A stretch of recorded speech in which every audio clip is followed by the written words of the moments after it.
अस्सलाम वालेकुम everyone, welcome back to the gender studies lecture series on near peer. और आज हम एक बहुत इंपॉर्टेंट टॉपिक को कवर करेंगे जो कि पास्ट पेपर में भी बहुत दफा आ चुका है और इसने दोबारा भी बहुत दफा एग्जाम्स में आना है। वो है social construction of gender. I would like to mention here that we are doing social construction of gender here first rather than the difference between women studies and gender studies for pedagogical purposes. मैंने इस तरीके से syllabus को reshuffle और rearrange करना है ताकि आप लोगों के लिए समझना भी आसान हो और इसको अटेम्प्ट करना आसान हो। सो जब हम पहले कोर्स कवर करेंगे जेंडर स्टडीज का और एंड पे आके करेंगे कि जेंडर स्टडीज और वुमेन स्टडीज में क्या फर्क है, तो वो आपके लिए समझना भी आसान होगा और उसको अटेम्प्ट करना भी आसान होगा। So while we will be covering the whole course, I will be constantly shuffling and rearranging the whole course and अपनी lecture series को इस तरीके से डिजाइन करेंगे ताकि आपके लिए समझना आसान हो। So let's quickly jump to the topic. इसमें एक सबसे important चीज ये है कि the context of this whole concept of social construction of gender operates in a nature versus nurture debate. Again, this is something जो कि past paper में सवाल पूछा जा चुका है, which you can refer to. The nature versus nurture debate, as the name suggests, is that कि इंसानों में broadly speaking, not restricting to gender, but generally speaking, nature versus nurture debate ये कहती है, जो proponents हैं nature argument के, वो ये कहते हैं कि इंसान का behavior जो है वो innate होता है। How a person and human being acts in a society is determined by his biological factors, his genetic makeup, उसने क्या अंदर से उसके सारे chemical forces हैं, and society no way influences or impacts a person's behavior. The nurture argument, on the other hand, argues that इंसान का जितना behavior है वो प्री रिटन नहीं है, प्री वायरिंग नहीं हुई हुई उसकी, बल्कि वो लर्नड बिहेवियर है। वो दुनिया में आकर बचपन से लेकर अपनी मौत तक जो वो चीजें सीखता है, जिन एक्सपीरियंस से गुजरता है, जो एजुकेशन हासिल करता है, जिन जगहों पे जाता है, जो उसके साथ पर्सनल एक्सपीरियंसेस होते हैं, उनकी बेसिस पे वो लर्न करता है। इसीलिए it's called nurture, nurturing something, developing something. So this is the larger nature versus nurture debate.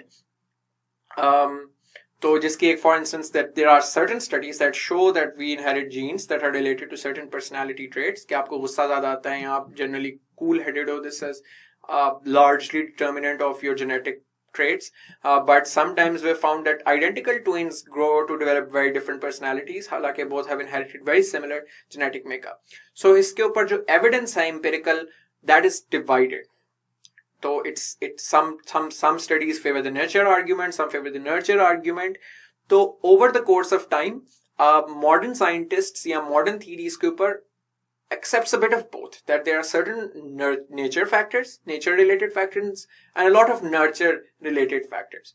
So nurturing happens as a top layer beneath this overarching nature of human beings.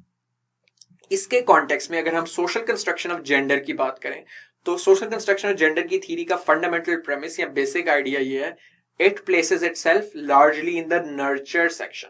It might want to accept कि ठीक है कुछ चीजें होंगी nature से, लेकिन broadly speaking जो इंसान के जेंडर रोल्स हैं, again refer back to the first lecture, so कि जिसमें हमने डिफाइन किए थे कि जो जेंडर रोल्स हैं कि what are the appropriate behavior prescribed to each particular sex, वो सोसाइटी और कल्चर बनाते हैं, और सोसाइटी और कल्चर उनको डिफरेंट तरीके से फिर इन्फ्लुएंस करते हैं और इम्पैक्ट करते हैं और एस्टैब्लिश करते हैं। सो बहुत ज्यादा लोगों ने इसके ऊपर लिखा है, बहुत ज्यादा इसके ऊपर डिस्कशन हुई है कि हाउ के while biological factors may play some part, but broadly speaking जो societal convention है, social rules हैं, social institutions हैं, education, religion, mass media, advertisement, ये सारे influence करते हैं in developing men and women into completely two distinct personalities या two different जो उनसे behaviors expect किए जाते हैं। Now let's quickly go on to the theories which relate to this concept. So I've broadly categorized the theories of social construction of gender into three categories. The first is the theory of historicism, which argues कि तारीख में कुछ ऐसे historical events हुए हैं जिनकी वजह से उन historical events की culmination की वजह से ये gender roles develop हुए. The second is ethnomethodology and symbolic interactionism. Don't get scared by the name. People who have no relation to this jargon पहले जिंदगी में, लेकिन this a very simple concept, it's the idea कि कैसे society train करती है लोगों को to act in a certain way. The third is the theory of material dependence. So now the first theory which is of historicism, इस theory के मुताबिक कुछ स्पेसिफिक हिस्टोरिकल इवेंट्स कुछ सिस्टम्स और आइडियाज और इंस्टीट्यूशंस को जन्म देते हैं. जब हम बात करते हैं खासतौर पे जेंडर रोल की, तो इसमें again I will be using a lot of references of different books and different authors.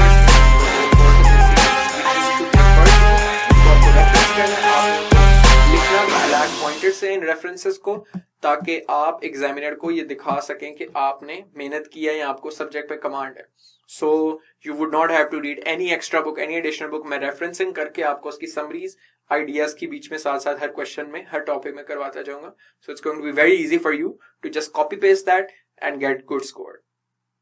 So Gerda Lerner की थ्योरी, जो कि उसकी किताब द क्रिएशन ऑफ पेट्रियार्की में, वो ये कहती है कि जो सिस्टम ऑफ मेल डोमिनेंस है, this was created at a specific time period in history which involved complex processes of interactions. The sequence is कि इंसान पहले हंटर गैदरर सोसाइटीज में रहता था. This is prior to agriculture revolution के, जब इंसान ने एग्रीकल्चर भी डेवलप नहीं की थी तो हंटिंग और गैदरिंग की जाती थी.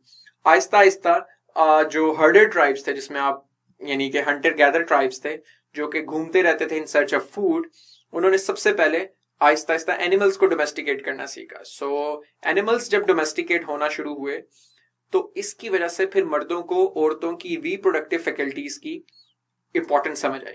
बिकॉज सबसे पहले जब प्राइवेट प्रॉपर्टी का नोशन डेवलप हो गया इन एनिमल्स की डोमेस्टिकेशन की वजह से. सो जब एनिमल्स डोमेस्टिकेट इंसान ने करना शुरू कर दिए तो इतनी भैंसें, इतना आपका जो है buffalo, they became your own. So your animals became your private property. जब प्राइवेट प्रॉपर्टी का कॉन्सेप्ट डेवलप हुआ ओनरशिप ऑफ हर्ड्स की वजह से, तो इंसान के अंदर, मर्द के अंदर इन पर्टिकुलर, ये जस्तजू हुई कि मेरी प्राइवेट प्रॉपर्टी, मेरी प्रोजेनी मेरे बच्चों में ही जानी चाहिए. तो चूंकि मेरी प्रोजेनी सिर्फ मेरे बच्चों में जानी चाहिए, इसलिए औरत की चैस्टिटी का कॉन्सेप्ट डेवलप हुआ. Because if a woman is having kids from multiple husbands, this means that I am not sure if my property जिस बंदे बच्चे को जा रही है मेरी इस बीवी से, क्या वो is the only my exclusive wife or not. So that was the rationale that early humans thought.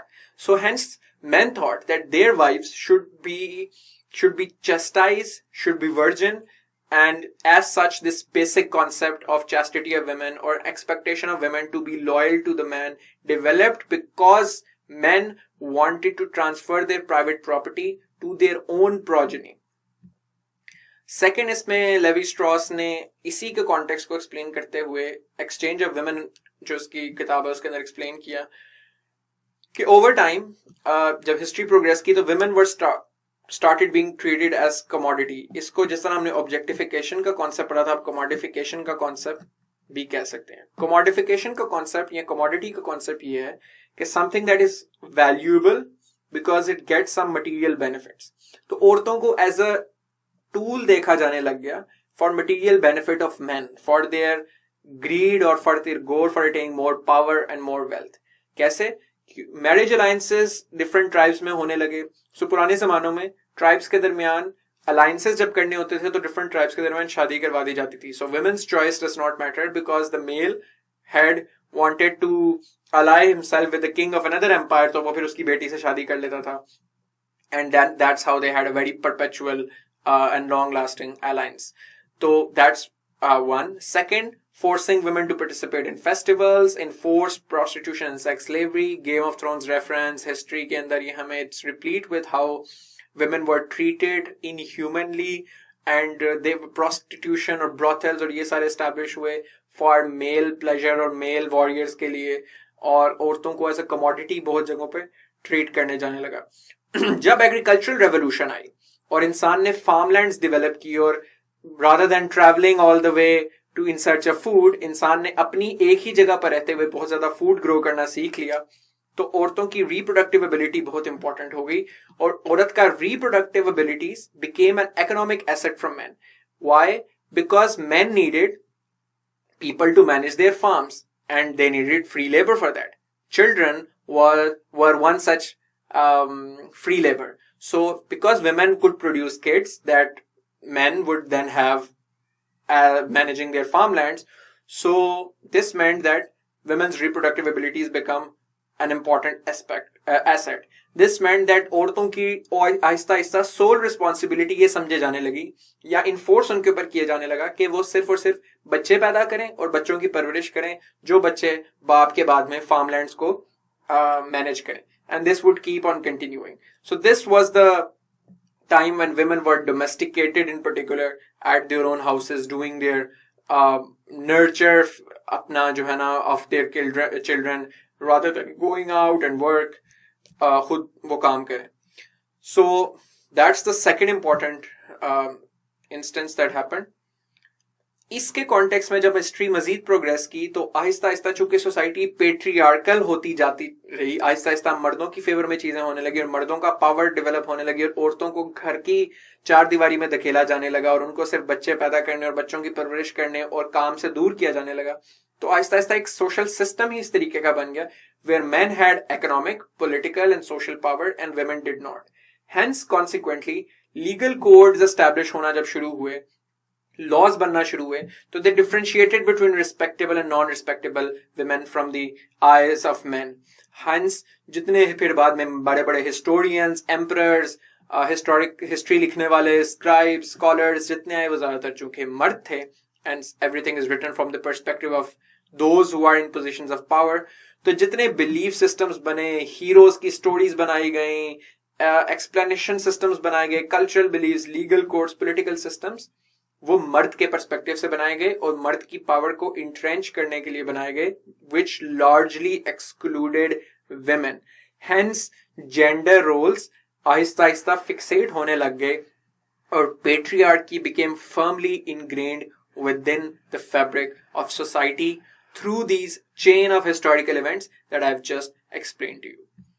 The second theory that complements this concept of social construction of gender, that how gender is a concept that is socially constructed and not biologically determined, is the concept of ethnomethodology and symbolic interactionism. It's a very simple concept. The idea is that different interactions की वजह से और socialisation की वजह से लोग different identities और different behaviours अपने डेवलप करते हैं. And men and women basically learn their roles in societies as they grow old. So socialisation जो एजेंट्स हैं वो दोनों जेंडर्स को, दोनों सेक्सेस को डिफरेंटली सोशलाइज करते हैं. किस तरीके से? अगर आप पेरेंटिंग लेवल पे देखें तो बच्चों के नाम जिस तरीके से रखे जाएंगे, जिन खिलौनों के साथ वो खेलेंगे, जो लेबल्स उनके साथ एसोसिएट किए जाएंगे. सो अगर एक लड़का रोता है तो उसको कहा जाता है to man up, that man don't cry.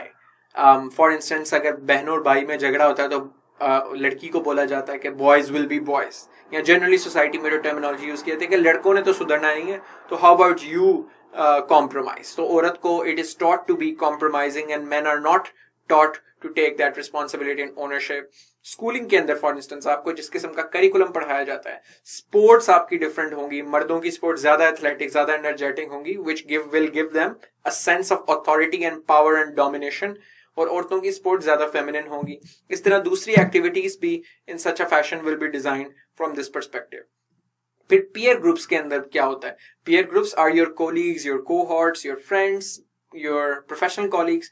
तो जनरली फिर इन नॉर्म्स के साथ कंफर्म करने का प्रेशर उनकी तरफ से भी आता है. सो फॉर इंस्टेंस जब बच्चे स्कूल में जाते हैं तो जो लड़कियां होती हैं, एक लड़की को दूसरी लड़कियों का इन्फ्लुएंस होता है कि if other girls are conforming better to their role and getting social appreciation from their friends, from their teachers, from their parents. एक लड़की जो बहुत खूबसूरत है और बड़ी वो तैयार होके आती है, she gets a lot of praise from and attention from others, and she get a lot of praise from the parents and from teachers. So at a young age this might give an impression to other girls that this is something that is ideal for us. तो इसलिए वो भी फिर उस तरीके से act करने लग जाते हैं. इसी तरह वो लड़का जो बहुत माचो है, बहुत मैनलीनेस और मैस्कुलिनिटी उसकी इज ओजिंग आउट, तो and he is very light because of this. तो इसकी वजह से फिर बाकी लोगों को लगता है this is the standard that we need to conform to. So एक पीयर प्रेशर का भी एलिमेंट इसके अंदर आ जाता है. फिर media portrayals are very important, specially ever since this information age in television. मगर उससे पहले भी जिस तरीके से नॉवेल्स लिखे जाते थे, जिस तरह की स्टोरी सुनाई जाती थी, फिर पॉपुलर कल्चर में जिस तरीके से रिप्रेजेंटेशन औरतों और मर्दों की जाती है, हीरोज, पॉलिटिशियंस, वो एक आइडियल जेंडर का कॉन्सेप्ट डेवलप करते हैं। तो ये आइडिया कि चूंकि मर्दों ने जनरली टीवी पे अपनी सोसाइटी में ज्यादा मर्दों को पॉलिटिशियंस के रोल में देखा है, तो ऑटोमेटिकली इसकी मिसाल ये बड़ी अच्छी बन जाती है कि बहुत सारे लोग फिर कंसिडर करते हैं कि मर्द make ideal politicians and women don't, precisely and simply because the fact कि उनकी जिंदगी में विजिबिलिटी ज्यादा रही है of watching male politicians, hence they think that all politicians should be male, या जनरली उनको मर्द पॉलिटिशियंस को वो प्रेफर करते हैं। So these are all the things in how people and learn their genders. फिर इसी तरीके से सोसाइटल एक्सपेक्टेशंस होते हैं। तो जो सोशल बिहेवियर एक्सपेक्ट किया जाता है मर्द से और औरत से डिफरेंटली, अगर वो अपने अपने अप्रोप्रिएट एक्सपेक्टेड सोशल बिहेवियर से कंफर्म नहीं करते, for instance if a woman wants to break out of that social expectation and wants to be more brave, more outgoing, more adventurous, defy the norms, then she will be labeled rebellious, she will be called different names, तो उसको condemnation का सामना करना पड़ेगा, while a woman who conforms to these roles will be appreciated, and the same is true for how men are expected to do. So for instance, इसमें एक बड़ी important ये एक अच्छी illustration है कि why boys are not expected to play with dolls and women not expected to play with cars and trucks. तो gender roles को reverse कभी क्यों नहीं किया? तो हमेशा से चूंकि एक ही तरह से बचपन में ट्रेनिंग उनकी डिफरेंट तरीके से की जाती है, that is why they develop different personalities. इसमें जूडिथ बटलर का कॉन्सेप्ट जेंडर परफॉर्मेटिविटी का आता है, doing gender. She basically argues that किसी का भी एक जेंडर या दूसरा जेंडर नहीं होता, हम इस तरीके से बोलना पड़ता है, द सोसाइटी एक्सपेक्ट्स